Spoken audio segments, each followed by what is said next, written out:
I have to live with this issue. I lost over 400 people, in about 150 in my district, 400 on Long Island on September 11th. I don't ever want it on my conscience. If another attack comes, I wake up the next morning and said, I back down to political correctness. He doesn't want it on his conscience. Now, that's a curious thing for Congressman King to say, because in the past, he hasn't been all that concerned about terrorism. In fact, there are reports that he has helped to fund it in the past. Now, that seems unbelievable, right? Well, actually, let me show you the facts.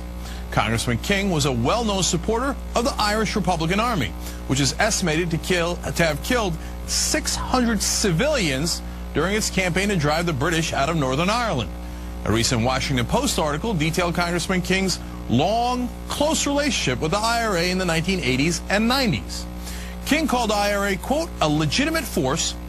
He was, in fact, reportedly speaker at the events for NORAID, the IRA's fundraising wing.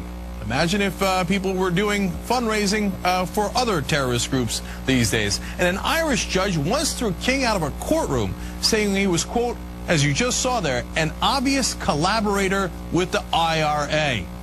He was so close to the IRA, the Irish government boycotted the St. Patrick's Day parade in New York in '85 because King was a Grand Marshal. Now, still not convinced that Congressman King condoned terrorism? Then get a load of what he said in a 1985 interview. Quote, if civilians are killed in an attack on a military installation, it is certainly regrettable, but I will not morally blame the IRA for it. Interesting how it's all kind of relative. If the IRA does the terrorism and civilians are killed, well, he's not going to morally condemn them. If some Muslim radicals did terrorism 10 years ago, he's going to investigate all Muslims.